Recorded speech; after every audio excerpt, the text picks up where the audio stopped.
반갑습니다. 오랜만에 뵙는 분들이 많습니다. 한 2주 만에 뵙는데 굉장히 오래된 것 같습니다. 오늘 은혜 받으실 말씀은요,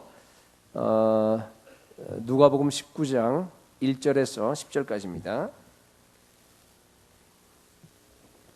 누가복음 19장 1절에서 10절까지 여러분들이 기도해 주셔서요, 아주 건강하게 또 즐겁게 우리 인도 사역자들 잘 훈련시키고 또 이렇게 총회 잘 마치고 왔습니다. 여러분 기도해 다시 한번 감사드립니다.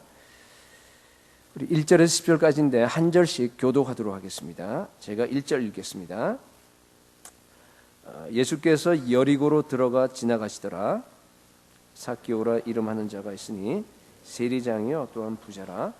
그가 예수께서 어떠한 사람인가 하여 보고자 하되 키가 작고 사람이 많아 할 수 없어 앞으로 달려가서 보기 위하여 돌 무화과 나무에 올라가니 이는 예수께서 그리로 지나가시게 되미로라.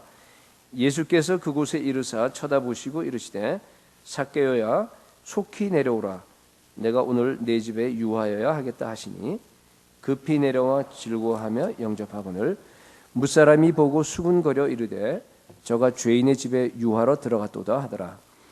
삭개오가 서서 주께 여짜오되 주여 보시옵소서. 내 소유의 절반을 가난한 자들에게 주겠사오며 만일 누구의 것을 속여 빼앗은 일이 있으면 네 갑절이나 갚겠나이다. 예수께서 이르시되 오늘 구원이 이 집에 이르렀으니 이 사람 또 아브라함의 자손이미로다. 인자가 온 것은 잃어버린 자를 찾아 구원하려 함이니라. 아멘. 오늘 본문은요, 우리 여러분들이 너무나 잘 아는 이야기입니다. 삭개오가 뽕나무에 올라가서 우리 돌 감람나무라고 우리 새 번역이 되어 있는데 뽕나무란 말이 훨씬 더 친근한 것 같아요. 그래서 예수님을 만나는 사건입니다. 예수님 만나서 회개하고 그리고 삶이 완전히 변하는 그런 이야기를 우리 어렸을 때부터 잘 들어서 알고 있습니다. 복음이 뭔지, 또 하나님의 은혜가 뭔지, 그리고 복음 받은 이후에 우리의 그 삶이 어떻게 바뀌어야 하는지를 갖다가 명확하게 잘 우리에게 알려주는 그런 이야기입니다. 두 가지로 우리 크게 나눠서 우리 생각하도록 하겠습니다. 첫째로 은혜로 부르심입니다. 여러분, 이 삭개오는요 구원받을 가능성이 가장 희박한 사람입니다. 여리고에 살았습니다. 여리고는 여러분 여호수아 6장에 나와 있듯이 저주받은 성읍이에요. 나쁜 동네입니다. 예수님 비유에서도 보니까 강도가 막 출몰하는 그런 곳이 여리고입니다. 그리고 직업이 세리였습니다. 세리는 뭔가 하면요, 정말 아시다시피 이스라엘 속국인데 로마에 붙어서 이스라엘 사람들의 피를 빨아먹는 그런 아주 비열한 사람으로 이 유대인들한테 지탄을 받는 사람이었습니다. 유대인들은 죄인이라 그러면요 두 부류로 나눴는데 하나는 창녀, 또 하나는 뭔가 하면 세리였어요. 그러니까 같은 급으로 봤다는 그런 뜻입니다. 게다가 세리장이었습니다. 그리고 또 부자였어요. 부자는 하나님 나라 들어가기 힘들지 않습니까? 그러니까 그런 면으로 보게 되면요 전혀 구원받을 수 있는 가능성이 없는 대표적인 사람이 삭개오예요. 여러분 이 문맥을 보시게 되면은 여기가 19장인데 18장에 보면은 여러분 잘 아시는 그 부자 관리 사건이 나와 있습니다. 근데 그 부자 관리는요 사실 이게 대조가 돼요. 가장 그래도 구원을 받을 수 있는 가능성이 큰 사람이에요. 왜냐하면 이 사람은 어렸을 때부터 경건한 집안에 태어나서 어렸을 때부터 그 모든 율법과 계명을 다 지킨 사람입니다. 그리고 자기가 예수님께 찾아와서 어떻게 하면은 영생을 얻을 수 있습니까 하면서 영생에 대해서 정말 지대한 관심을 갖고 있는 사람이었습니다. 그리고 이스라엘의 지도자였습니다. 그러니까 여러모로 다 갖춰진 사람이에요. 얼마든지 구원을 받을 수 있는 사람입니다. 그런데 예수님께 나왔는데 예수님께서 뭐라 그랬어요? 너 갖고 있는 그 모든 거 다 팔아. 그리고 가난한 사람들에게 나눠줘. 그러면 하늘에서 놀라운 보화가 있을 거야.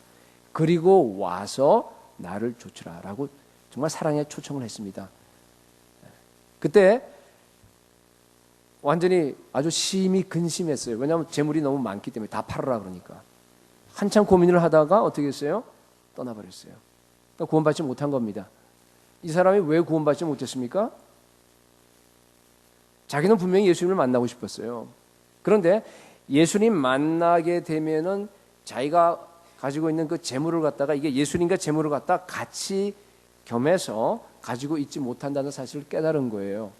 그래서 차라리 그럴 바에는 옛날에 하듯이 나 율법 잘 지키고 그리고 재물도 가지고 있으면서 나 살겠다 하고 결정한 겁니다. 이 사람에게 주인은 또 다른 주인은 뭔가 하면 재물이었어요. 재물이 바로 신이었습니다. 이제 자기 몰랐어요. 그런데 예수님께서 가면을 벗기고 완전히 폭로시켜 버린 겁니다. 예수님의 그 모습이 너무 딱했습니다. 그래서 야, 재물이 많은 사람들은 정말 하늘나라 들어가기 힘들어. 그러면서 뭐라 그랬냐면은 약대가 바늘기로 들어가는 것이 부자가 하늘나라 들어가는 것보다 더 쉽다, 그런 얘기를 할 때 사람들이 놀랐어요. 아니 그러면요 도대체 누가 하늘나라에 들어갈 수 있단 말이에요? 누가 구원받을 수 있단 말입니까? 하고 물었을 때 예수님께서 뭐라 그랬어요? 사람으로는 할 수 없으되 하나님은 하실 수 있느니라. 그 말씀을 하시고 나서 바로 이어지는 거예요. 그러면서 하나님께서 어떻게 이런 삭개오 같은 사람도 구원하느냐를 갖다 지금 보여주는 본문이 바로 오늘 본문입니다. 여러분, 삭개오가 어떻게 구원받았습니까? 뽕나무 위에 올라갔어요. 뽕나무 위에. 여러분, 어른이 돼서 그때 당시 문화에 어른이 나무 위에 올라간다는 건 여러분 이게 있을 수 없는 일입니다. 요새는 뭐 그럴 수도 있겠지 모르겠지만은 여러분 아무리 세리라도 그렇죠. 예. 부자인데요. 그 완전히 조롱의 대상이 되는 겁니다. 완전히 자기가 망가지는 겁니다. 예. 평소에 자기가 손가락질 받는 그런 사람인 줄 자기가 아는데 말이에요. 그래도 세리장 아니에요. 위치도 있고 부자 아니에요. 그걸 가지고 자기를 보호하려고 하는 것이 자기 본능 아닙니까? 게다가 자기는 키가 작았어요, 남들보다. 예. 그러니까 컴플렉스가 있을 거 아니에요, 그죠? 그런데 그것을 갖다가 바로 컴플렉스와 연관되는 나무 위로 올라간다고 하는 것은요, 이게 있을 수가 없는 일입니다. 여러분 같으면 올라가겠어요? 남들이 다 보는데? 아마 이스라엘 가게 되면은 그 뽕나무가 이렇게 있어요. 그러니까 이게 올라간 뽕나무라 이렇게 보여줍니다. 진짜인지 아닌지 모르지만 하여튼 뭐 여리고에 있어요. 근데 거기 보면 굉장히 커요. 그래서 여러 사람 올라갈 수 있습니다. 아마 제 생각에는요, 아이들도 그 옆에 몇 사람 올라갔을 거예요. 조그만 애들이 오죽하겠어요. 올라가서 어른이 막 올라가 있는 걸 보니까 막 킥킥대고 막 웃었을 거예요. 네, 그런 상황입니다. 여러분, 예수님을 만나려 그러면요, 뽕나무 위에 올라가셔야 됩니다. 여러분이 장애물들을 갖다가 여러분 극복하셔야 돼요. 사람들의 눈을 의식하면 안 됩니다. 여러분, 예수님 만나는 것이 우리 인생의 가장 중요한 일입니다. 어떤 일이 있더라도 여러분들이 정말로 무엇을 하더라도 어떤 걸 가지고 있더라도 무엇을 이뤘다고 하더라도 예수님을 만나지 못했다 그러면 여러분은 공허해집니다. 아무것도 아니에요. 반드시 예수님을 만나셔야 됩니다. 여러분, 제가 보니까요, 예배 때가 그래도 예수님 만날 수 있는 가장 좋은 찬스예요. 그죠? 매번 예배 때마다. 네, 이때 예수님 만난다는 건 여러분 한 번도 안 만나다 이렇게 만나는 것도 만나는 거지만은 여러분 계속 만나셔야 돼요. 매 순간 만나셔야 됩니다. 더 깊이 만나셔야 돼요. 그러니까 매번마다 예수님 만난다는 그런 마음을 가지고 여러분 오셔야 되는데, 제가 이렇게 느끼는 것이 여러분 중에서는 아마 그래도 예수님 만나려고 하는 그런 마음이 있어요. 근데 막 손을 들고 자기도 찬양하고 싶은데 보니까 이게 쑥스럽거든요. 그래서 그걸 못 듣는 분들이 굉장히 많은 걸로 제가 알고 있어요. 왜냐하면 저도 아주 옛날에 그랬으니까. 예. 근데 여러분, 사람 눈치 보지 마시기 바랍니다. 예. 손 든다고 하는 건 좋은 거예요, 이게. 예수님 만나고 싶어요. 예수님 저 안아주세요. 저는 예수님 아니면 전 못 살아요 하고 그런 표현을 여러분들이 그냥 말로만, 물론 뭐 그냥 없이도 되겠지만은 여러분이 손을 들어서 하는 겁니다. 아멘? 한번 들어볼까요, 다? 예, 그렇습니다. 예, 그래서 여러분들이요, 그러셔야 됩니다. 아직 예수님에 대해서 잘 몰라도 괜찮아요. 아마 여러분들 뭐 잘 모르는 분도 계실 거예요. 그냥 단순한 호기심 정도도 괜찮습니다. 여러분이 가지고 있는 그 작은 믿음도 괜찮아요. 왜냐하면은 삭개오도 이 당시에 그렇게 예수님에 대해서 잘 알지 못했어요. 그냥 단순하게 내가 예수님 만나고 싶다 하는 그런 마음밖에 없었습니다. 저분이 정말 메시아일까? 내가 정말 이렇게 공허한데, 내가 이렇게 정말 이러고 살아 있는데 정말 저분 만나면 내가 달라질까? 여러분, 그냥 막연한 기대를 가진 것 뿐이었습니다. 그럼에도 불구하고 우리 예수님께서 그 작은 기대와 그런 믿음을 갖다가 그냥 경하게 보지 않았어요. 그걸 보고 예수님께서 만나 주셨습니다. 여러분, 오늘 또 여러분들 다 만나 주실 줄로 믿습니다. 예. 예수님께서 드디어 삭개오에게 찾아왔어요. 나무 밑으로 오셨어요. 그래서 위를 쳐다보면서 삭개오에게 말씀하십니다. 5절이에요. 삭개오야, 속히 내려오라. 내가 오늘 내 집에 유하여야 하겠다. 여러분, 여기에 집에 유한다라고 하는 말은요, 그냥 가서 그냥 저녁 한 끼 먹는다 그런 뜻이 아니에요. 최소한도 하룻밤 이상 거기서 잔다 그런 뜻입니다. 옛날엔 전기가 없지 않습니까? 그렇기 때문에 저녁에 오게 되면요, 같이 식사한 다음에 어두워져요. 어두워지게 되면은 밤늦게 이 호롱불이라든가 하여튼 뭐 이렇게 불을 켜고, 등불을 켜고 서로 대화합니다. 밤늦게까지 대화해요. 그리고 나서 잡니다. 그렇죠? 그러니까 다시 말해서 너 집에 유하여야겠다 하는 의미는 뭔가 하면은 너하고 한 식구가 되겠다 그런 뜻이에요. 너를 우리의 공동체에 받아주겠다고 하는 굉장히 의미심장한 그런 뜻입니다. 네, 한 식구가 된 거예요. 삭개오는 이 말을 듣고 너무 좋았어요. 그리고 그냥 막 내려왔습니다. 내려와서 즐겁게 예수님을 영접합니다. 그런데 주위에 있는 사람들은요, 수근수근 거리기 시작했어요. 아니, 저 예수님이, 네, 저분이 말이에요, 정말 죄인의 가장 대표격인 어떻게 세리의 집에 가서 잠을 자고 같이 한 식구로 받아준단 말인가 하면서 막 웅성웅성 막 그랬을 거예요. 이때 삭개오가 고백합니다. 8절이에요. 주님 보십시오. 내 소유의 절반을 팔아서 제가 가난한 자들에게 나눠주겠습니다. 그리고 내가 속여 빼앗은 일이 있으면, 토생한 일이 있으면 내가 4배나 갚겠습니다 하고 얘기했습니다. 여러분, 이것은 삭개오의 반응이죠. 은혜에 대한 반응인데 물론 이것은 회개입니다. 삭개오의 회개입니다. 여러분, 순서를 잘 보십시오. 예수님이요, 아무 조건 없이 삭개오를 갖다 그냥 받아줬습니다. 우리가 생각에는 예수님이 말해요. 야, 삭개오야, 너 죄 많이 지었잖아. 그러니까 회개해. 죄를 회개하게 되면 내가 받아주겠다. 이래 정상 아닙니까? 그러지 않았습니다. 그러지 않았습니다. 그래 되면 내가 너희 집에 유하겠다. 그러지 아니하고 회개도 하기 전에 무조건 받아준 거예요. 삭개오를 갖다가. 여러분, 이 예수님께서 너희 집에 유하겠다고 하는 그 말 한마디가 삭개오를 갖다가 완전히 치유해버렸어요. 그 말 한마디가. 여러분, 삭개오는요, 돈에 상처가 있는 사람입니다. 오죽했으면은 돈 벌기 위해서 남들이 경멸하는 그런 세리 일을 하겠습니까? 얼마나 돈이 벌고 싶어서. 비록 부자였지만 그의 인생은 어두웠습니다. 한 번도 남들이 자기를 인정해 주지 않았어요. 다 손가락질합니다. 그런데 갑자기 어느 날 예수님이 오시더니만은 자기를 향해서, 자기가 예수님 알았나요? 뭐 전혀 몰랐는데 와서 갑자기 자기 집에 유하겠다는 겁니다. 자기를 한 식구로 받아주겠다는 겁니다. 여러 군중들 앞에서 그 유명하신 그 예수님께서 자기를 갖다 인정해 주신 겁니다. 삭개오야, 속히 내려와라. 내가 너희 집에 가서 유하여 하겠다.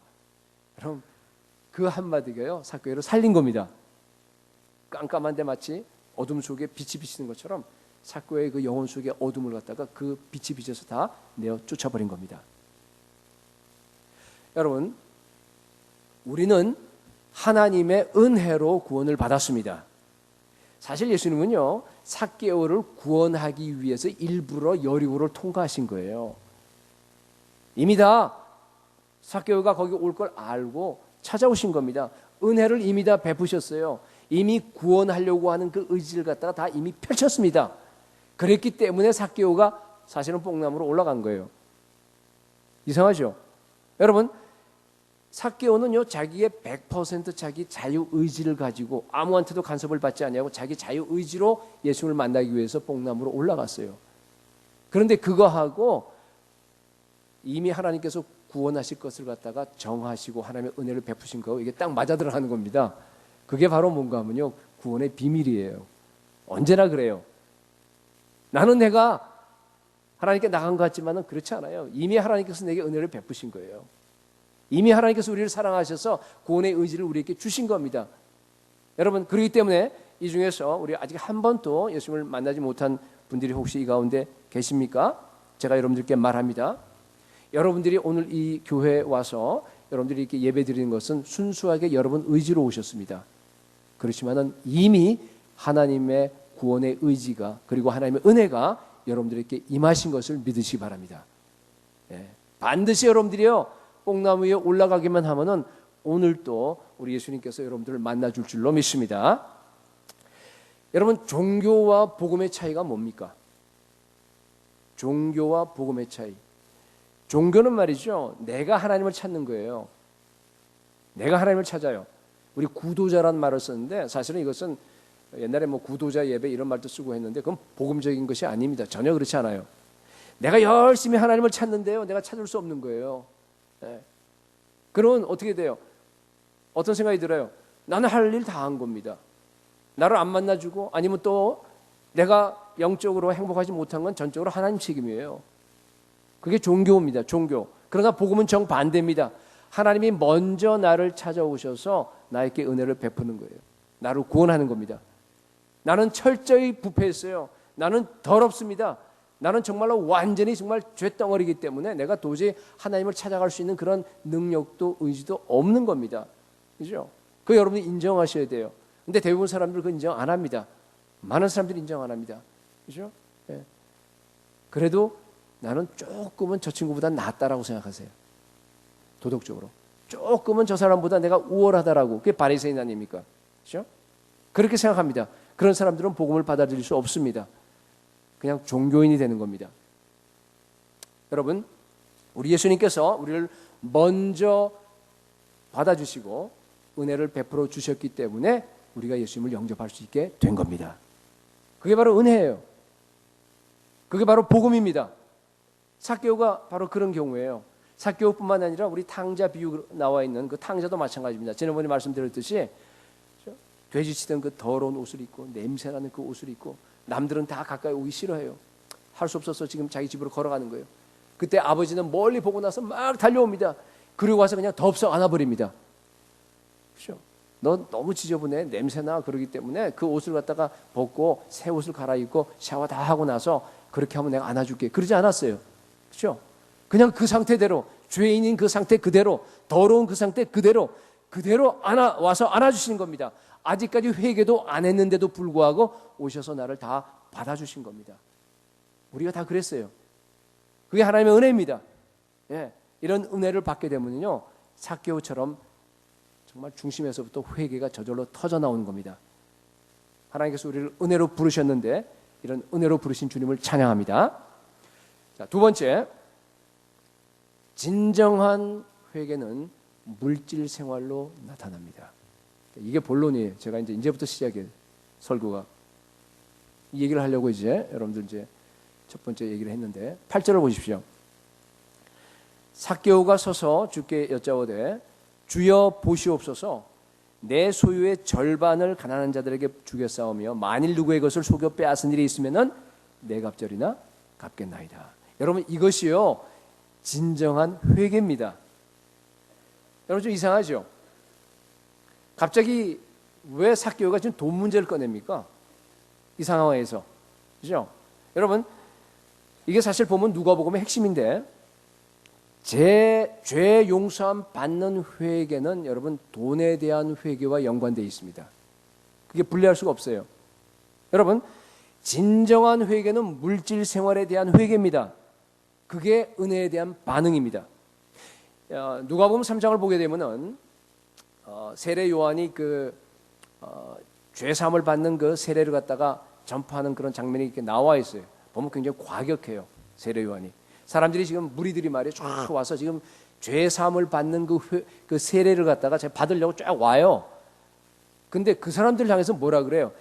이 독사의 자식들아, 너희가 회개에 합당한 열매를 맺어야지. 그렇지 않으면 도끼가 이미 나무 뿔에 있었는데 너희 다 찍어서 불에 던져버릴 거야 하면서 그냥 아주 과격한 그런 말을 합니다. 그런데요, 막상 회개의 내용을 보게 되면은 이게 별거 아니에요. 그죠? 여러분, 그런 못 느끼셨어요? 막상 회개 내용을 보면 그냥 늘 일어나는 일상생활에 있는, 뭐 직장생활에 있는 그런 겁니다. 뭐라 그러냐 하면은요, 너 옷 두 벌이 있으면은 한 벌을 갖다가 없는 사람에게 나눠주라 그래요. 옛날에는 옷이 비쌌지 않습니까? 그죠? 너 먹을 거 있어? 그러면 그 먹을 거 없는 사람들께 너 먹을 걸 좀 나눠줘. 그게 회개 열매래요. 세리들에게는 뭐라 그러냐 하면은요, 너 부가 된 거 외에 더 붙이지 마. 군인들이 오니까 군인들에게 뭐라 그래요? 너 강탈하지 마. 이게 처음엔 군인 강탈 이게 잘 연결이 안 됐는데 요새 이만갑을 몇 번 보고 나니까 제가 연결이 됐어요. 북한에 있는 군인들도 보니까 말이죠, 그죠? 강탈하는 게 일이야. 깜짝 놀랐어요. 아무도 안 보여서 무슨 소리인지 모르는 모양이에요, 그죠? 북한에 대해서 이렇게 기도를 하고 관심을 가지려고 그러면 알아야 될 거 아니겠어요, 그렇죠? 이렇게 나와서 하는 그런 프로그램인데 강탈하지 말라 그런 얘기입니다. 그게 회개의 열매래요. 여러분 잘 보세요. 이게 세례 요한이 지금 다 얘기하는 거 하나하나 전부 다 보면 전부 다 공통점이 있는데 그게 뭔가 하면 돈 얘기예요. 물질에 대한 얘기입니다. 여러분 왜 그렇습니까? 진정한 회개는 물질에 대한, 돈에 대한 회개가 수반되기 때문에 그렇습니다. 그게 누가복음에서 계속적으로 이어지는 얘기입니다. 예수님도 보세요. 삭개오가 자기 50%를 갖다가 다 가난한 사람에게 주고 나머지 자기가 죄 지은 거는 4배씩이나 배상하겠다고 그렇게 얘기를 하니까 그제서야 그 몇 절에 9절에서 뭐라 그랬어요? 오늘 구원이 이 집에 이르렀으니 이 사람도 아브라함의 자손이다. 드디어 예수님께서 구원을 선포합니다. 여러분 순서가 어떻게 되어 있어요? 아무 조건 없이 먼저 은혜로 받아줍니다. 그죠? 은혜로 받아줬어요. 그리고 나서 은혜에 반응해서 삭개오가 회개합니다. 그죠? 회개합니다. 회개의 핵심은 물질이라 그랬어요. 그리고 나서 구원이 선포되는 겁니다. 은혜, 회개, 구원. 물론 우리 구원은 말이죠. 이 초시간적이기 때문에 늘 얘기하지만은 어떤 뭐 순서로 얘기할 수 없이 동시에 일어나는 거예요. 그렇지만은 나의 입장, 나는 시간에 사니까 우리 시간에 사는 사람의 입장에서는 그게 순서가 있어요. 그렇죠? 사람마다 좀 다를 수 있겠지만은 그러니까 그걸 지금 얘기하는 겁니다. 삭개오는 예수님을 만나서 구원을 받는 순간 모든 부를 잃어버렸습니다. 자기 재산의 반을 갖다가 남에게 나눠줘요. 그리고 4배를 갖다가 보상하면 뭐가 남겠어요? 왜냐하면 옛날에 돈을 벌 수 있는 거는 세리가 뭐예요?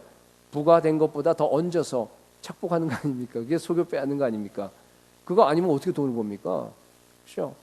그러니까 아마 제가 보기에는요, 그렇게 하게 되면은 거의 대부분 재산이 날아갔을 거예요. 그래서 한 10% 남았을까? 그렇죠? 그런 상황입니다. 여러분, 이 고백은요, 자기의 재산을 다 포기하겠다는 그런 겁니다. 율법 규정을 보면 그렇게 안 해도 돼요. 구약에서 50%가 아니라 구약은 리걸리 자기가 합당하게 할 수 있는 게 몇 %예요? 10%만 주면 돼요. 11조만 하면 됩니다. 근데 50%로 올렸죠? 그 다음에 마찬가지로 남한테 그냥 잘못됐더라도 120% 아니면은 맥시멈 200% 2배면 돼요. 율법에 보면은. 근데 4배를 하겠다는 얘기예요. 자기가 자발적으로 그렇게 한 겁니다.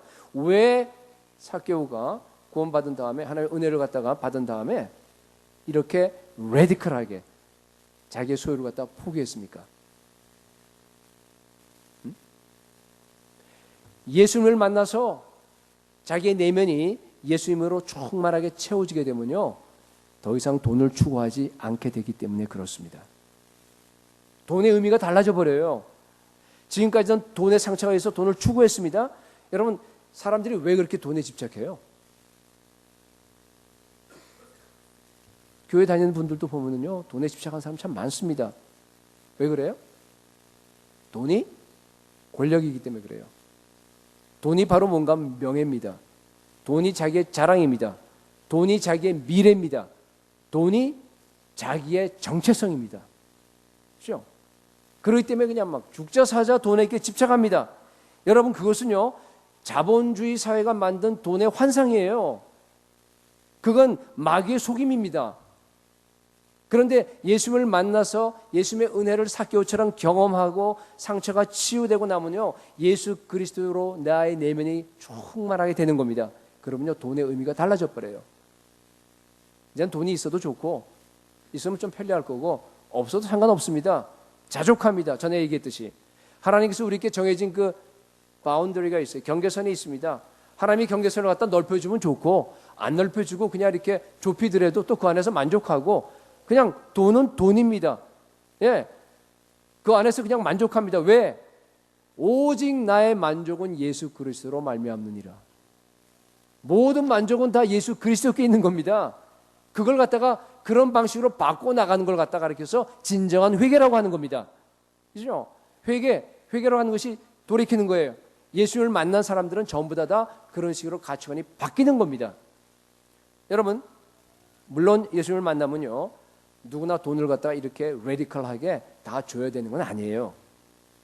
아까 우리 그 젊은 부자 그 관리에게는 다 주라 그랬죠. 100%다 주라 그랬고, 삭개오한테는 아무 소리 안 했어요. 예수님께서 그냥 자기가 준 거예요.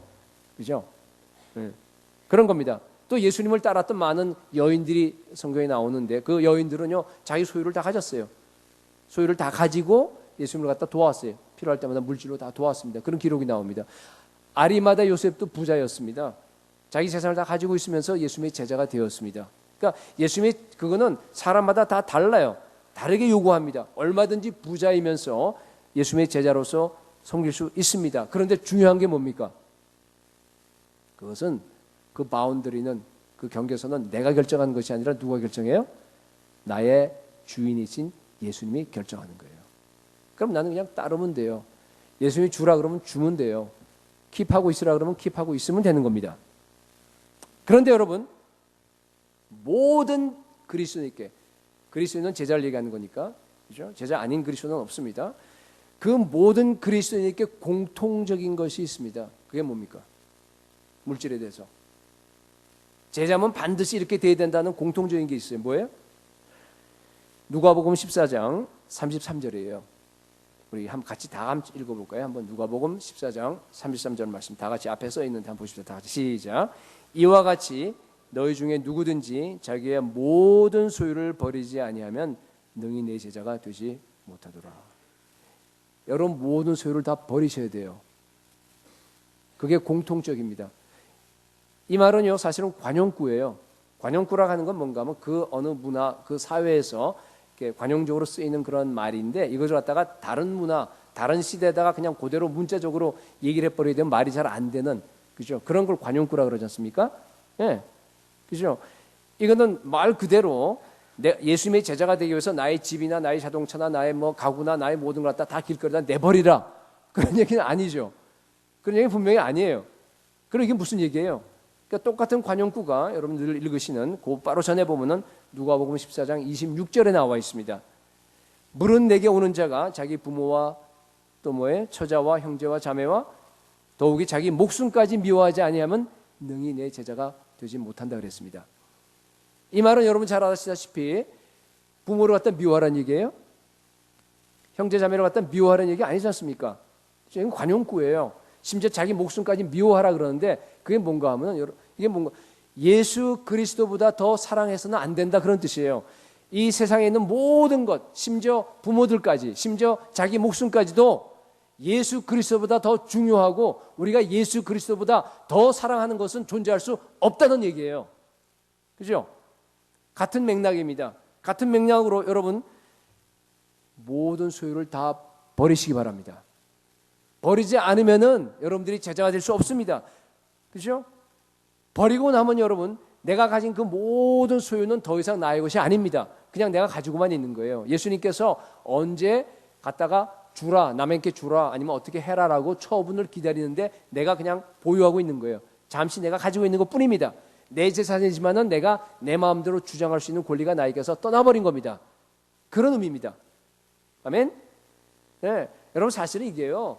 여러분 보면 굉장히 대단한 것 같죠? 어떻게 그럴 수가 있나? 근데 이거요 별거 아니에요. 왜냐하면 어차피 시간 문제예요.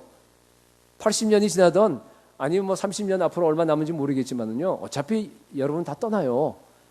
이거 여러분 거 아닙니다. 어차피 떠나요. 그죠? 마찬가지예요.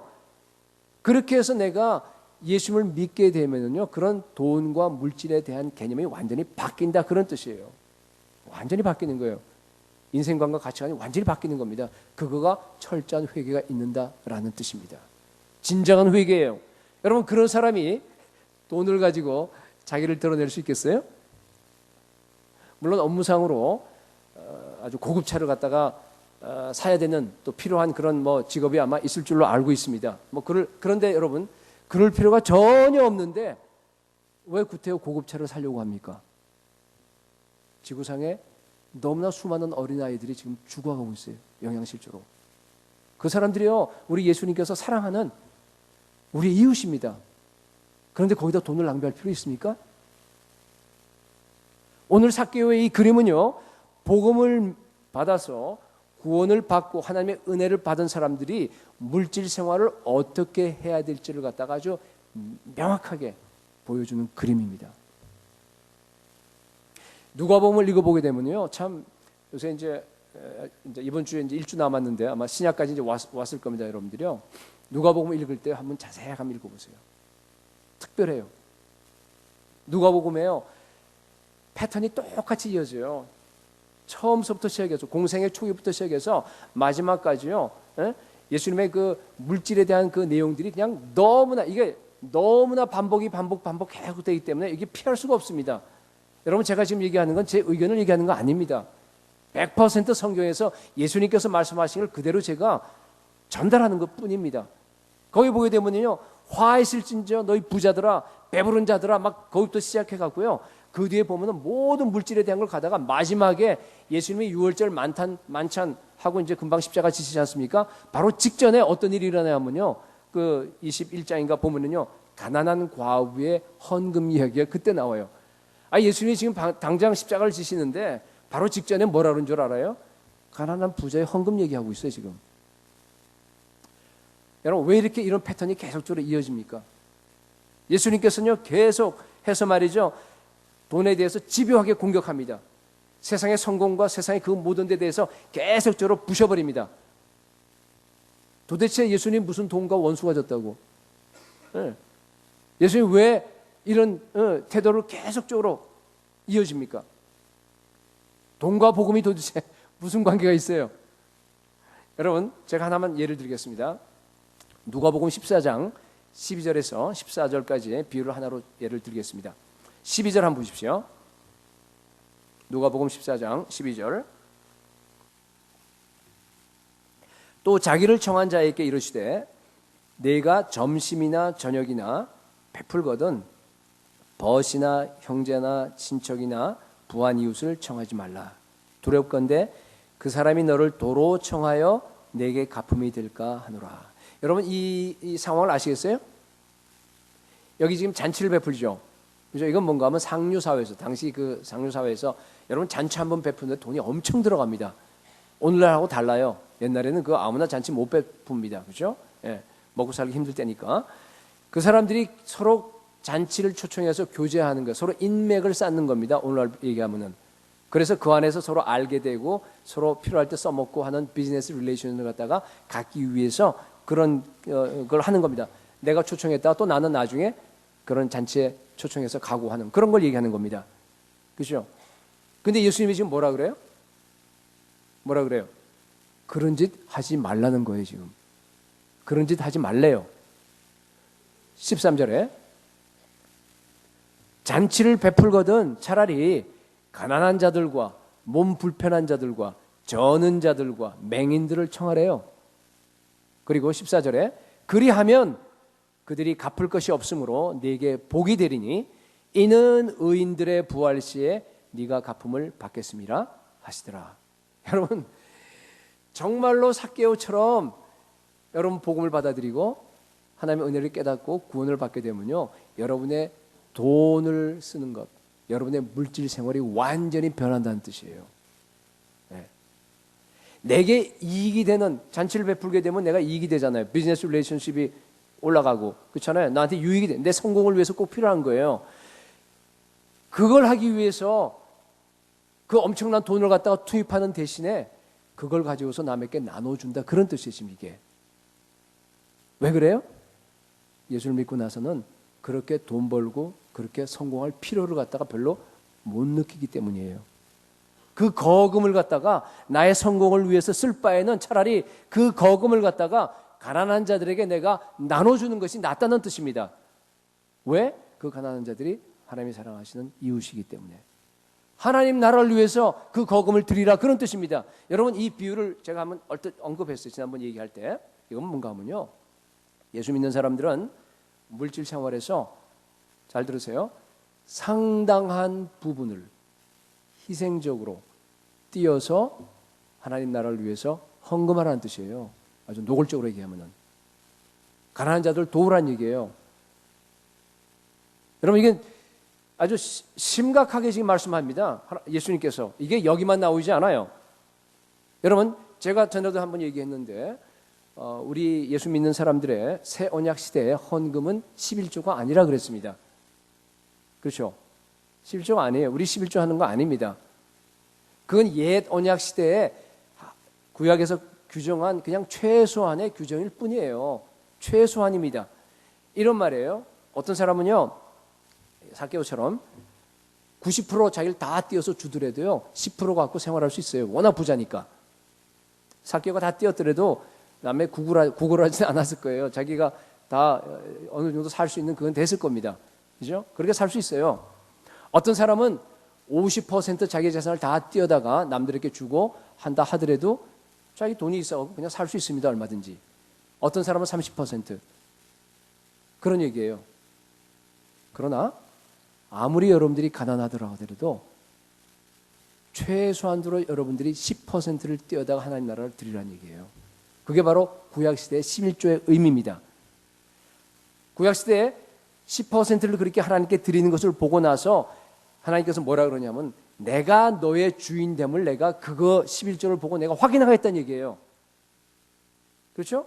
신약시대는 마찬가지입니다. 신약시대는 네가 생활 수준을 낮춰서라도 후하게 50%가 됐든 30%가 됐든 90%가 됐든 간에 다른 사람에게 주는 것을 보고 네가 정말로 은혜로 구원받았다고 하는 것을 갖다가 너의 삶을 통해서 내가 확인하겠다는 겁니다. 다시 얘기하지만 여러분 이게 제 얘기 아닙니다. 이건 성경에서 예수님께서 얘기하시는 겁니다. 그게 정말로 복음을 받은 사람의 삶입니다. 복음을 받게 되면 여러분 정말로 세상 사람들과는 전혀 다른 삶을 삽니다. 자연스럽게 그런 삶으로 바뀔 수밖에 없습니다. 왜냐하면 그것이 바로 은혜에 대한 반응이기 때문에. 얼굴 심각하게 생각하지 마세요. 괜찮아요. 이건 복음이니까 여러분들이. 네. 하나님께 의롭다함을 받은 사람들은요 절대로 남에게 과시할 필요가 없습니다. 과시할 필요가 없어요. 그렇죠? 네. 그게 바로 요 비유 바로 전에 있는 거예요. 그게 보면은 그 7절에서 11절 위에 바로 보면은 그게 옛날부터 참 잘 이해를 못했어요. 상석에 앉지 말라 하는 그런 비유 있지 않습니까? 그죠? 초청에 가게 되면은 내가 상석에 앉았는데 나보다 더 높은 사람이 오면은 동양사회에서 어떻게 해요? 그 자리를 갖다 내줘야 돼요. 그러니까 망신당합니다. 그러니까 망신당하지 않도록 여러분 이렇게 가면은 상석에 앉지 말고 처음부터 말석에 앉으라. 저는 그런 식으로 받아들였어요. 그래서 되도록이면 말석에 앉으려고 이렇게 애를 썼어요. 여러분 예수님께서 이 성경 안에 왜 그런 얘기를 하겠어요? 그런 얘기 아니에요. 그죠? 무슨 얘기입니까? 예수님을 만난 사람들은요, 구태여 돈이나 혹은 성공으로 자기 자신을 갖다가 드러내려고 하지 않는다. 그런 뜻이에요. 그럴 필요가 없어요. 왜냐하면 내 안에 예수 그리스도로 충만하기 때문에. 그분 한 분으로 충만합니다. 충분합니다. 예수 그리스도의 생명으로서 만족합니다. 그러니까 여러분 돈을 특별히 많이 벌려고 애쓰고 여러분 특별하게 성공하려고 그렇게 애쓸 필요가 없는 겁니다. 여러분. 그럴 필요가 없어요. 그냥 은혜로 살아가는 겁니다. 여러분 우리가 구원 받을 때도 하나님의 은혜로 받아요. 그렇죠? 우리가 살 때도요. 우리가 하나님의 은혜로 사는 줄로 믿습니다. 은혜로 해. 모든 게 다 은혜입니다. 여러분 은혜로 산다는 의미는 뭔가 하면요. 내가 악착같이 경쟁해서 이 땅에서 정말 내가 돈을 벌면서 성공하면서 내가 나아가겠다 그런 생각을 버리는 겁니다. 여러분 경쟁이라는 의미가 뭡니까?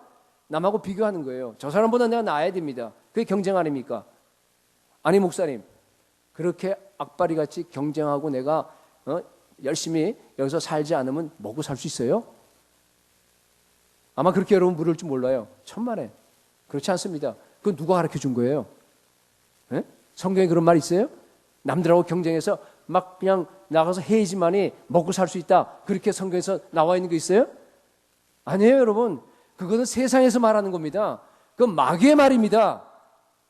경쟁해서 정말 잠 못 자고 건강 망쳐가면서 여러분들이요 얼마든지 안 해도 얼마든지 여러분 잘 살 수 있습니다. 아무도 안 하면 안 해. 물론 제가요 게으르란 말은 아닙니다, 여러분. 게으르란 말 아니에요. 저도 정말 제 최선을 다해서 지금 살고 있습니다. 여러분들도 최선을 다해서 노력하셔야 됩니다. 그러나 먼저 그 나라와 그 의를 위해서 살아라는 뜻이에요. 여러분들이 먹고 사는 것이 인생의 목적이 아니라는 뜻입니다. 더 중요한 하늘나라의 그 사명을 위해서 여러분들이 살게 되면은 하나님께서 그 은혜로 이 모든 것을 여러분들에게 더하시리라.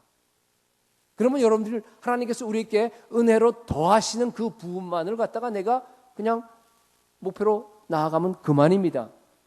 그 이상을 갖다가 가지려고 애쓰지 마십시오. 그게 믿음으로 사는 거예요, 여러분. 그게 믿음으로 사는 거예요. 사실은 그렇게 믿음으로 살게 되면요, 그 사람이 더 여유 있게 성공할 줄로 믿어요. 여러분 돈 번다고 막 잠 못 자고 돈 벌고 싶다고 막 열심히 노력한다 그래서 돈이 벌립니까? 여러분 경험을 해서 알잖아요. 돈은 그렇게 벌리는 거 아니죠. 성공도 그렇게 세팅 거 아닙니다. 하나님이 여러분에게 주셔야 돼요. 그래야지만이 여러분들이 그죠? 정말 여유 있게 정말 은혜를 받은 사람처럼 은혜로 살아갈 수가 있습니다. 은혜로 사시기 바랍니다. 예수 믿고 여러분 구원받고 그러면요 돈에 대한 태도가 완전히 바뀝니다. 완전히 바뀌어요. 우리 14절에 아까 읽은 거 보니까 의인들의 부활 시에 네가 갚음을 받겠습니다. 그러죠? 의인들의 부활 시에 갚음을 받는다 그래요. 여러분 천국에서 보상이 있습니다. 천국이 단순한 어떤 관념이 아니고 실제가 된 사람들만이 이런 고백을 할 수 있습니다. 여러분 한번 생각해 보세요. 이 땅에는요 기껏해야 우리 90년밖에 못 삽니다. 80년, 90년밖에. 정말 짧은 세월이에요. 그렇죠? 잠시 이 땅에서 돈 없이 불편하게 사는 게 더 안 나요? 삭개오처럼 자기 돈을 갖다가 남에게 줘버리고 나면 자기는 불편해요. 그죠? 그렇지만 잠시 그렇게 불편하게 사는 게 훨씬 좋습니다. 차라리 그걸 가지고 하늘나라에 쌓는 것이요, 나중에 내가 천국 가서 보상받는 것이요 훨씬 더 효용이 큽니다. 여러분 한번 비교해 보세요. 쉽게 우리가 나올 수 있습니다. 그죠? 예수님께서도 내 보물을 그래서 뭐예요? 하늘에 쌓아두라고 그랬습니다. 천국 가서 갚아주겠다는 거예요. 물질뿐만 아니에요. 우리의 시간, 우리의 재능, 우리의 지식 다 마찬가지입니다. 천국에 쌓아야 됩니다. 저는 믿어요. 우리들이요 여기서 돈을 가지고 잠시 누리는 그 효용, 그죠? 그거 하고 내가 쌓아서 천국 가서 내가 하나님께 보상받아서 누리는 효용하고 시간적인 것뿐만 아니에요. 하나는 일시적이고 하나는 영원합니다. 그것뿐만 아니에요. 그 기쁨과 그 쾌락과 그 만족과 그것을 갖다가 우리가 누릴 수 있는 그 어떤 그 감각, 그죠? 그 질, 그걸 한번 생각해 보세요. 비교 안 됩니다. 그 조나탄 에드워즈가 그런 비슷한 얘기를 했어요. 우리가 이 땅에서 누릴 수 있는 그 아름다운 미각을 누릴 수 있는 것은 뭐예요? 기껏해야 5개밖에 없어요. 5감밖에 없어요. 그렇죠? 그렇지만 천국에 가게 되면 천국의 그 아름다움과 그 좋은 것들과 그 기쁨과 그 모든 것들을 갖다 누릴 수 있는 감각이 몇 개나 되겠어요? 그죠? 아마 제가 보기에는 최소한 100개부터 출발할 것 같아요. 네. 우리는 5개를 가지고 지금 기껏해야 뭐 보고 정말 아름답다, 만지고 냄새 맡고 뭐 이렇게 등등, 그죠? 그렇게 해서 정말 우리가 아름다움을 느끼지만은 천국에 가면요 우리가 느낄 수 있는 감각이 엄청납니다. 그죠? 그런데 이것이 무한대로 확대됩니다. 네. 여러분 우리가 천국에 가서 정말 주님과 함께 나가서 노래할 겁니다. 천국에 가서 우리가 허그할 거예요. 천국에 가서 서로 대화할 겁니다. 천국에 가서 만져볼 거예요. 천국에 가서 우리가 정말 기쁨으로 그 모든 걸 먹고 마시고 모든 걸 다 하게 될 거예요. 뭐 할지 몰라요. 워낙 많으니까. 그것이 무한대로 그 감각이, 느낄 수 있는 감각이 1000개, 10,000개, 억개로 계속적으로 늘어납니다. 천국에는 아무런 고통과 눈물과 그 모든 것이 없고 기쁨밖에 없습니다. 그런데 기쁨을 느낄 수 있는 그것이 무한대로 확장된다는 뜻이에요. 여러분, 모세가 그걸 안 거예요. 모세가.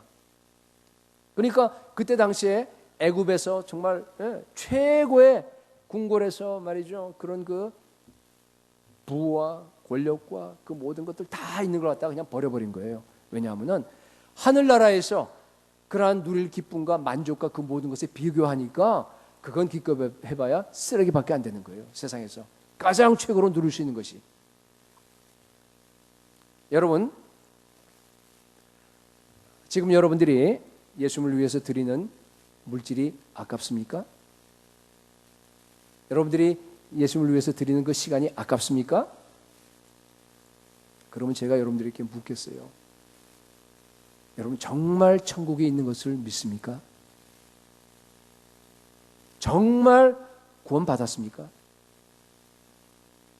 여러분이 정말 구원 받았는지 안 받았는지를 갖다가 보려 그러면요, 우리가 볼 수 있는 것이 명확해요. 여러분들이 물질 생활을 어떻게 하는지를 보게 되면요, 그게 적나라하게 드러납니다.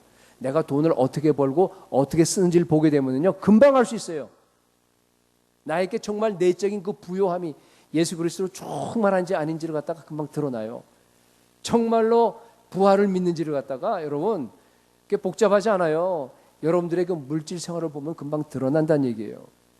정말 예수 그리스도가 여러분의 주인이 됐다고 한다 그러면 여러분 삭개오처럼 살아가게 됩니다. 그러나 아직 예수님을 만나지 못한 사람들은요, 돈이 여러분들의 주인이 됩니다. 돈을 사랑하는 것은 여러분 자기를 사랑하는 겁니다. 근데 문제는 뭔가 하면은 나한테 돈이 정말로 주인이 됐는지, 내가 정말 돈이 중심이 됐는지 아니면 예수님이 중심이 된지를 갖다가 여러분도 몰라요. 아무도 몰라요. 특히 남은 그 사람을 보면 알 수 있을지 모르지만 자기는 모릅니다. 그래서 오늘 여러분들에게 테스트할 수 있는 방법을 드린 겁니다. 그게 누가복음에 많이 나와 있어요. 테스트할 수 있는 방법이 뭡니까?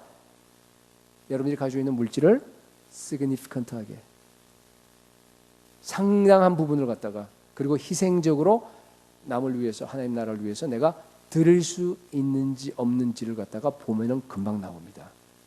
그게 바로 테스트예요. 많이 심각해졌죠?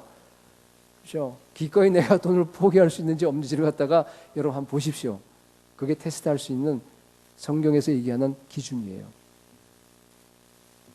마지막 예수님 재림 직전에 인류 역사가 끝날 때도 마찬가지로 우리를 테스트하는 것이 바로 돈이에요. 네. 사탄이 돈으로서 여러분들의 믿음을 테스트합니다. 하나님도 테스트하지만은. 요한계시록 13장에 보면 여러분 잘 아시는 666표를 받게 합니다. 그죠? 666표를 갖다가 이마나 혹은 오른손에 받게 해요.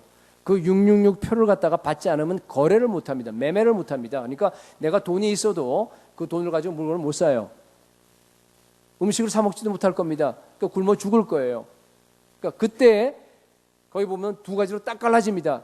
하나는 신부교회. 신부교회는 내가 죽을지언정 그 666표를 갖다 받지 않는 사람들이에요. 신부교회라 그래요. 또 하나는 무슨 교회인가 하면 창녀교회입니다. 그렇죠? 음녀 바벨론이 나옵니다, 거기에. 그러니까 이 사람들은 그냥 타협합니다. 그 표를 받아요. 그렇죠? 두 개로 완전히 다 나눠줘 버려요. 그런데 재미있는 건 뭔가 하면은요, 이 두 교회가 다 죽어요. 신부교회는 어떻게 죽습니까? 신부교회는요, 순교해서 죽어요. 예수 믿는다고 순교합니다. 그 다음에 창녀교회는 어떻게 죽는 줄 알아요? 처음에 적그리스도가 음녀를 타고 서로 이렇게 아주 그냥 연합해서 잘 나가요. 써먹어요. 그러다가 나중에 가서 어떻게 하는 줄 알아요? 이 음녀를 죽여버려요. 벌거벗겨서 불에 태워버립니다. 그리고 고기를 먹어요. 끔찍한 장면이 나와요. 어차피 죽습니다. 그죠? 어떻게 죽는 게 좋겠어요? 어차피 죽는데. 그죠? 순교하는 게 훨씬 낫죠. 네. 여러분, 물론 상징이기 때문에 666이 정확하게 무엇을 의미한다 하는 것을 갖다가 그것을 갖다 지금 논의하고 하는 것은 별로 의미가 없습니다. 거기에 목숨 거는 사람이 있어요. 666이 뭐다 하면서.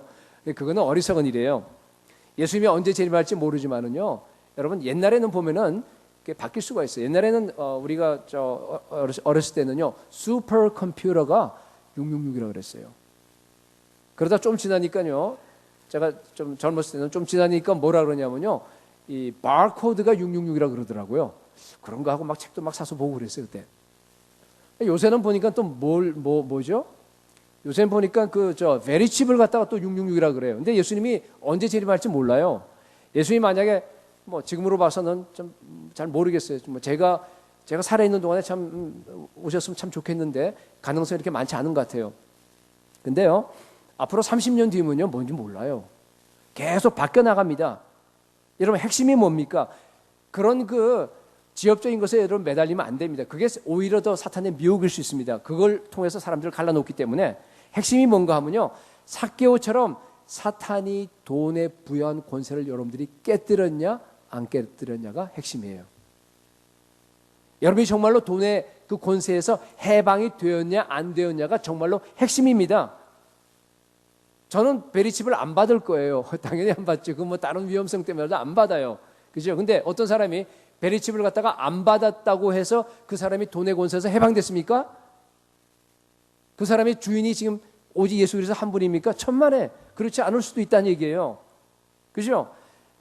여러분, 가장 중요한 것은 뭔가 하면 여러분이 지금 돈의 권세에서 벗어나고 여러분이 지금 아까 제자의 조건인 모든 소유를 여러분들이 다 버리셔야 됩니다. 그게 핵심이에요. 여러분, 신앙은 관념적인 것이 아닙니다. 실제입니다. 여러분이 돈을 기부하고 여러분이 돈을 벌고 쓰는 거기에 여러분의 신앙이 그대로 드러납니다. 여러분, 제가 이 얘기를 하는 건 뭔가 하면 오늘날 교회 안에 666표를 이미 받은 사람들이 너무나 많습니다. 두 주인을 섬기고 있습니다. 계시록 13장 16절에 보게 되면요, 그가 적그리스도를 얘기하는 거예요. 모든 자, 곧 작은 자나 큰 자나 부자나 가난한 자나 자유인이나 종들에게 그 오른손이나 이마에 표를 받게 하고. 여기 보세요. 부자만 666표 받는 거 아니에요. 가난한 자도 받아요. 그죠? 큰 자만 받는 거 아닙니다. 작은 자도 받고 종들도 받습니다. 여러분, 부자만 돈을 사랑하는 거 아니에요. 가난한 사람들도 돈을 사랑하는 사람 많습니다. 그죠? 몇 푼 안 되는 그 돈 벌려고 말이죠, 아둥바둥 그래요. 염려합니다. 걱정합니다. 주일 성수도 안 해요. 11조도 안 합니다. 그러면서 교회 다닌다 그래요. 이거 뭐 하는 거예요? 에? 자기가 주인이라는 뜻이에요. 돈이 주인이라는 뜻입니다. 이미 666표를 받은 겁니다, 여러분. 회개하셔야 됩니다. 18절에 보니까 지혜가 여기 있으니 총명한 자는 그 짐승의 수를 세어보라. 그것은 사람의 수니 그의 수는 666이니라. 여러분, 지혜가 필요하대요. 그죠? 여러분이 정말 만약 총명하다면, 만약 통찰력이 있다 그러면요, 지금 그 짐승의 수를 셀 수가 있습니다. 여러분 안에 있는 그 666, 사탄의 미혹을 갖다 여러분들이 분간해낼 수 있다는 뜻이에요. 여러분 안에 있는, 내 안에 있는 그 돈을 사랑하는 마음이 666이에요. 내 안에 있는 또 다른 주인, 그 맴몬, 예수님이 말한 그것이 바로 666입니다. 여러분, 계시록은요, 장차 있을, 미래에 있을 것만 얘기하는 거 아닙니다. 계시록을 그렇게 읽으면 안 돼요. 계시록은 지금 일어나는 일이에요. 물론 미래에 일어나는 겁니다. 666은 지금 일어나는 일입니다, 여러분. 앞으로도 일어날 것이만은. 너무나 많은 사람들이 예수 믿는다고 그러면서요, 염려, 걱정합니다. 세상의 염려, 재물의 유혹에 막혀서 여러분 5년 뒤나 예수 믿고 나서 10년 뒤나 20년 뒤나 30년 뒤나요, 신앙이 똑같아요. 그 사람은 어떤 사람인 줄 아세요? 가시던 물밭이에요. 예수님께서 얘기한 것처럼. 가시던 물밭이 바로 자기의 욕망과 세상의 염려와 물질에 대한 그 유혹과 그런 것에 꽉 막혀 있어요. 아무리 자라라 해도 못 자라합니다. 여러분, 그런 사람은 구원 못 받습니다. 구원 못 받아요. 그 가시던 물을 다 던져버려야 돼요. 불태워버려야 됩니다. 그리고 자라나야 됩니다. 회개 열매를 맺으셔야 됩니다. 그래야지 여러분들이 구원받을 수 있습니다. 이건 구원에 대한 얘기예요, 지금. 여러분, 정말 내 안에 심어진 666표를 갖다가 다 뽑아내는 저와 여러분 될 수 있기를 축복합니다. 말을 맺겠습니다. 예수님은 정말 가장 부유하신 분인데 우리를 위해서 가장 가난하게 되셨습니다. 우리에게 주기 위해서 이 땅에 오셨어요. 다 주셨어요. 아낌없이 주셨습니다. 마지막은 십자가에서 물과 피를 다 흘려서 하나님의 어린 양으로서 화목제물로서 우리를 위해서 다 주셨습니다. 그래서 우리가 받아서 우리가 의롭게 되었고 우리가 하나님의 자녀가 됐어요. 우리가 풍성한 삶을 삽니다. 우리가 하늘나라의 그 모든 기업들을 갖다 다 우리가 받았습니다. 정말 언제나 생각해봐도, 야, 어떻게 나 같은 주인이, 나 같은 사람이 내가 이렇게 하나님의 그런 풍성한 은혜를 받고 있을까? 내가 어떻게 구원받았을까? 생각하면 여러분 언제나 얼마나 좋아요. 언제나 기쁩니다. 그건 만족합니다. 그죠? 그렇습니다. 그것이 가장 큰 은혜입니다. 여러분, 이제는요 우리 차례입니다. 그 은혜를 주었기 때문에 이제는 삭개오처럼 내가 갖고 있는 재물, 내가 가지고 있는 시간, 내가 가지고 있는 그런 재능과 그런 지식과 그런 모든 내 인생 전체를 갖다가 예수 그리스도를 위해서, 하나님 나라를 위해서, 다른 사람의 유익을 위해서 우리가 드려야 될 차례입니다. 다른 사람을 풍요하게 만들어야 될 차례입니다. 그것이 바로 구원입니다. 그것이 바로 하나님의 나라입니다. 마지막 10절에 보니까 인자가 온 것은 잃어버린 자를 찾아 구원하려 함이니라. 여러분, 왜 결론을 이것으로 맺었던 것 같아요?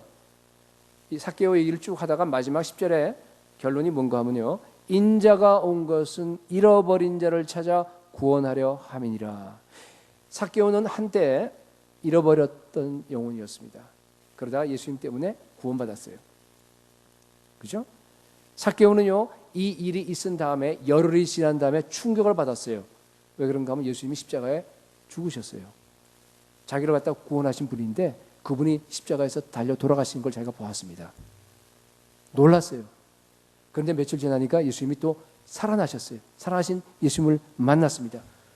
물론 성경에 나오지 않지만은 아마 50일이 지난 다음에 그 120명이 모여있는 그 마가 요한의 다락방 안에 분명히 삭개오도 거기에 있었을 겁니다. 초대교회의 그 놀라운 성령 충만의 그 부흥을 삭개오가 경험했을 겁니다. 근데 한 발 더 앞섰어요. 바나바 같은 그런 사람들이나 모든 그 당시에 있던 사람들은 오순절 성령 충만한 다음에 자기 재산을 갖다 팔아서 남에게 나눠주기 시작했습니다.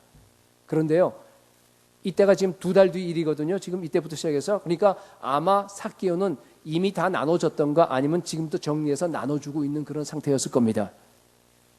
삭개오는 그 이후로 분명히 사명자의 삶을 살았을 겁니다. 마지막 결론이 이렇게 내린 걸로 봐서는요, 자기가 잃어버린 영혼이었는데 자기도 이제는 잃어버린 영혼을 위해서 자기 인생을 갖다 다 사명자로 헌신하면서 살고, 삭개오를 통해서 너무나 많은 수많은 잃어버린 영혼들이 주 앞에 분명히 돌아왔을 겁니다. 저는 천국에 가게 되면은 만나고 싶은 사람이 몇 사람이 있는데요, 그 중에 한 사람이 미스터 삭개오예요. 삭개오. 정말 예수님 만난 다음에 자기 재산 하고 나서 어떤 일을 했는지 정말 궁금해요.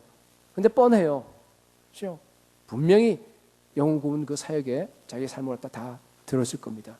지금 삭개오 설교하는 걸 듣고 있으면서 미소를 짓고 있을는지도 몰라요.